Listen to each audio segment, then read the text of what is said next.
one of the best things that you can do for your business in the peaks and the valleys is to be consistent in your own marketing. Consistency wins. Do you have predictability in your business right now? And if not, I would ask the question, are you doing anything consistently on your side that you think should be creating some sort of predictability? If you're not clear on what your goal is for your business, it's easy to get distracted. You're not on a clear path headed in a certain direction. Understanding, being able to clearly identify what is it that you are building. It's great to have, hey, here's this list of 10 things. Let's focus on what are the 2 or the 3 most important. What's the one? If I could only achieve one of these goals out of the entire year, what is that one? And let me just do everything to achieve that goal. And then if I accomplish that goal this year, amazing. Let me move on to the next one. But when we spread ourselves too thin, it's hard to create traction. If you are completely content with where your life and your work is at, then this episode is not for you. If you're like me and you're always trying to think, what could I do better? How could I get more out of this? How could I enjoy this more? How could I make more money, keep more money, be more efficient, be more fulfilled? What are the things? If you're anything like that, then we might have some things in common. And this episode, I really want to dive into a couple of things that I think will be helpful for you to be able to enjoy where you're at, but also to not stay there. Because I think when we choose to stay in the spot, in this place, doing things that have always worked, I think long-term isn't necessarily the best thing. If nothing else, being intentional and taking time to reflect and think through, is this the way that I want to keep running my life, running my business, or are there some things that I should consider? Sound good? Okay. If you're joining me for the first time, welcome. This is the Grow Your Video Business podcast. My name is Ryan Coral, and I have the distinct honor and privilege of being the host of this show. And I'm glad that you're here. So if you're running any kind of video production business, if you're trying to do this full time, I am here to try and help you grow that, leverage that, scale that, all the things that, so that you can have a fulfilled life, a successful business, one that doesn't run you into the ground, but one that you can keep doing for a long time. Because I think this work is super important. I think it can be super fulfilling, and it can also be the worst thing. It can be really difficult and really challenging. And if we're not focused on the right things, then we can spiral out of control. And I've been doing this work long enough. I've seen so many people start and stop their businesses because it's really, really difficult. And most of us that are doing this work, this is our first business that we ever started. And we kind of fumbled our way into it and are trying to figure out how to do it and how to do it well. So I'm glad that you're here. Again, if you're brand new, I want to invite you to a free workshop that I have that is designed to share with you the things that I've learned over the last 20 years that, running my own video production business hasn't come without its challenges. I've learned a bunch of things, and I want to share those with you. And I do that in the context of this free workshop. I've got 3 shifts, 3 mindset. Well, no, they're not all mindset shifts, but I guess you could change your mind on how you think about them. But 3 shifts that you can make to help you build a better business, a better video production business. And I share those things inside of this workshop. You can get access to this workshop by going to studiosherpas.com/10xfilmmaker. I forgot what the URL was. So it's studiosherpas.com/10xfilmmaker. Free workshop. Go access that, especially if you're new. And when you plug in your email address to get access to the workshop, you'll also be able to get the weekly emails that I send out, recapping podcast episodes and other cool things that we've got going on, in-person events and other workshops and things. So With that, let us dive in more to this topic. This conversation was sort of spurred on by a message I got from one of my students who has really experienced the feast or famine that a lot of us have experienced. He's in he's on the top of the roller coaster right now. Everything, 2 months ago, oh man, it's doom and gloom. It was really tough, really challenging. And today he's got more clients than he knows what to do with. He's like, it's just like, it's working.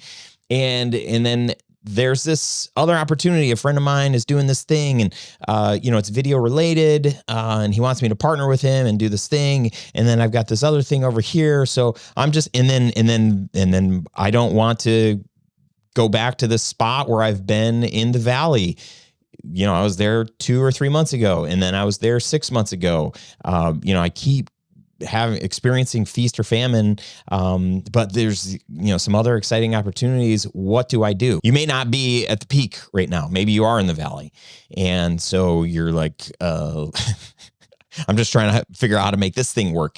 But if you've ever experienced the peaks, then what can happen is you just get, you just feel like, oh, it's working. This is great. And then I don't have time to, I don't have enough time to get on calls and do more stuff because we're so busy. We got so much going on. The challenge is, as if you're building a business, you need to be thinking, hey, 6 months from now, what does life or work look like 6 months from now? And unless you have retainer clients, you probably don't know. So I don't want to be the bearer of bad news, but one of the best things that you can do for your business in the peaks and the valleys is to be consistent in your own marketing. Consistency wins. Certainly you've listened to YouTubers talk about that and how they've finally achieved success. And most, I'm going to just throw a number out there, 95% of YouTubers that are successful have a consistent rhythm of posting content, whether that's daily, weekly, monthly, whatever it is. They have consistency. They are doing that. And the other people who have found some success that aren't consistent, those people are, again, I'm saying 5% out of, all success. And what is success on YouTube? I don't really know, but I think you get what I'm saying here. The idea of being consistent. So committing to your own marketing rhythms, reach out rhythms, is just something that you have to do. If you want to build a legitimate business, one where there is some predictability.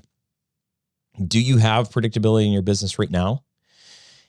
And if not, I would ask the question, are you doing anything consistently on your side that you think should be creating some sort of predictability? And if you are, then maybe there's something broken.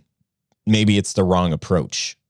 But if you're like most video production business owners, you're not consistent. And even if you were consistent, you're not sure what to be consistent doing. So this conversation that I had with this student, my response to him is he's like, I've got all these opportunities. Business is great. I don't want to be in the same place 6 months from now where I don't have any work. So what should I do? Should I take this opportunity that I think it could be very lucrative over here, do this thing over here?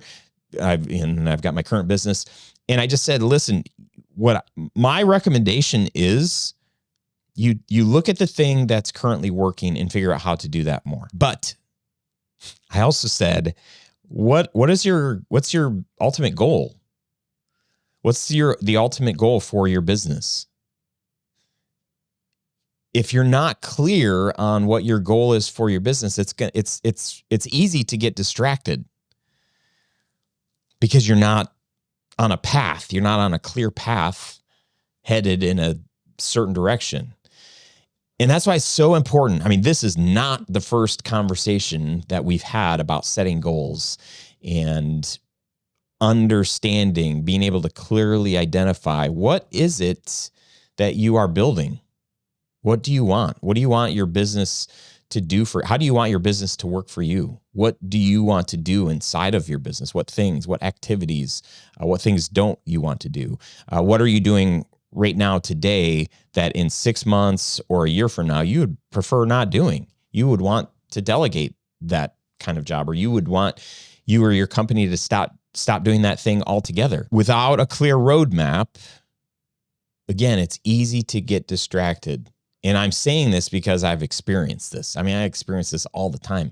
But what has helped me so much for almost 20 years is setting some kind of intention for what I want out of the year, what I want out of the quarter, what I want out of the week or today, and moving closer to that. Identifying what that is. If you don't even know what that is, you have to start there.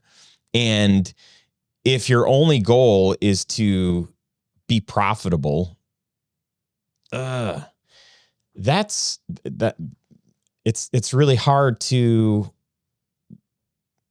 get excited about that. I mean, I know the idea of having your own business is very exciting, but not being really clear on what does that actually mean? And what kind of work do you want to be doing? What kind of work don't you want to be doing?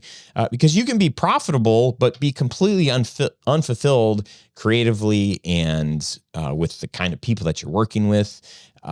So why not start thinking through and identifying who are the kind of clients that you want to be working with and what are the kinds of videos that you want to be doing? When I first started, 2004, I was like, whatever video project comes about, I'm excited for.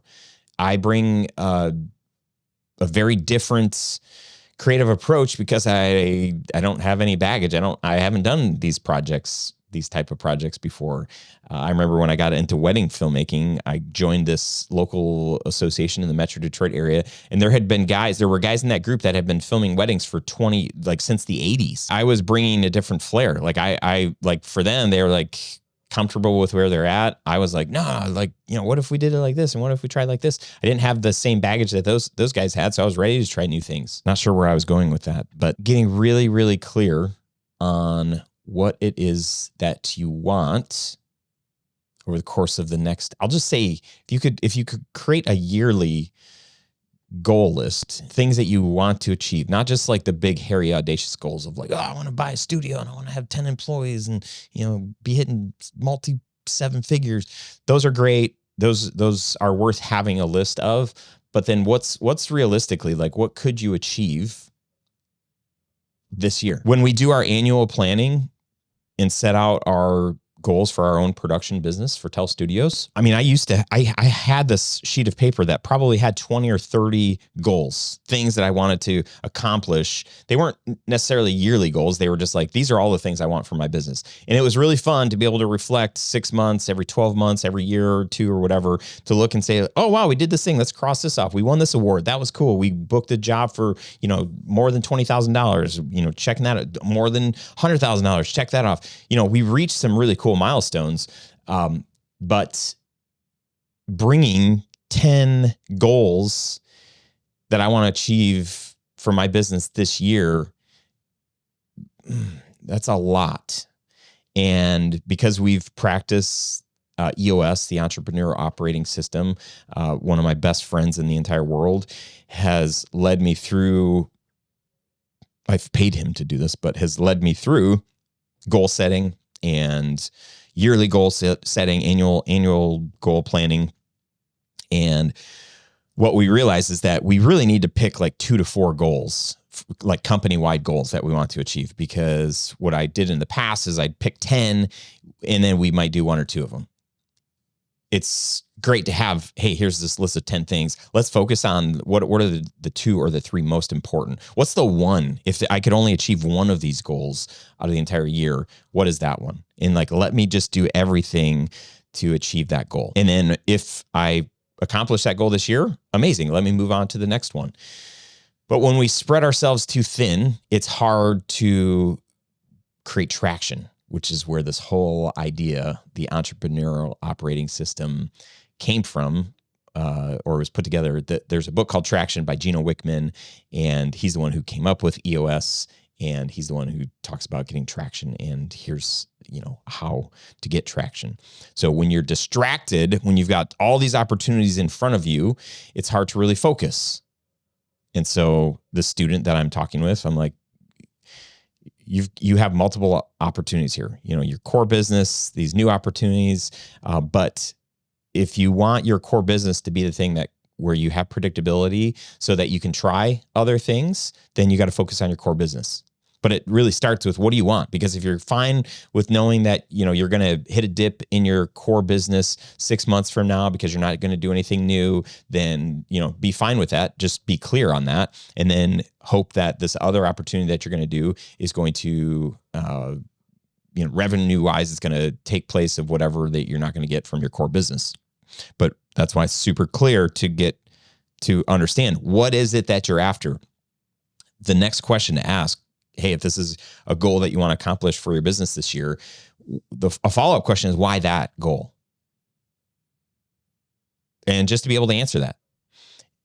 And then making sure that you have a clear, this is what done looks like. When I achieve this goal, this is what it looks like. So not just have a new website, but what is that? Is that just a redo of your front page? Is it, all new copy? Is it multiple pages of your website? What is done going to look like?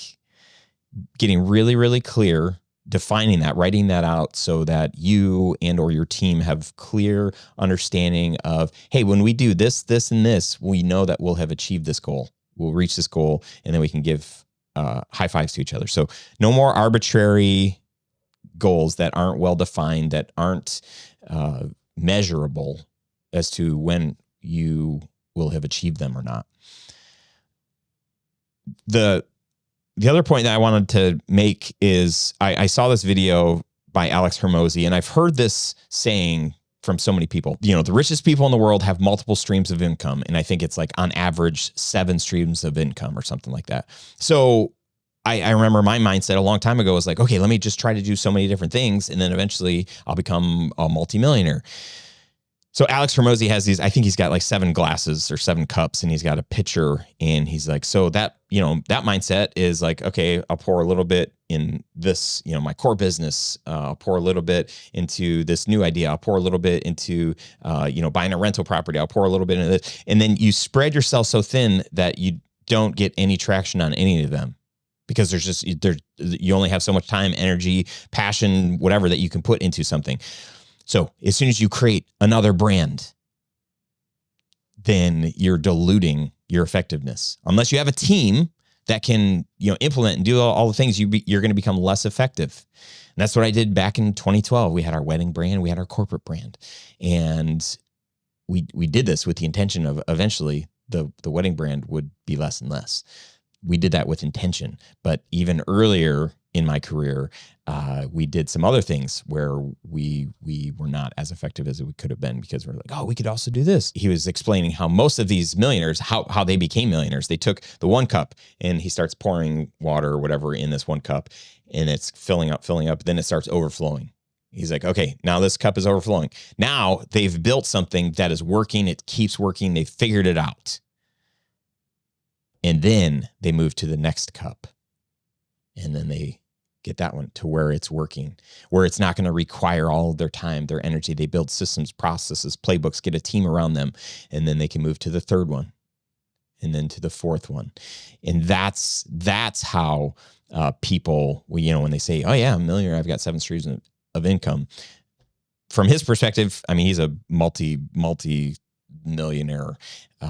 So I think that's probably a pretty good representation of most people that are in that space, that talk about having multiple streams of income and also are really, really well off. I know it's not super sexy to think, okay, I got to focus on this one thing. And how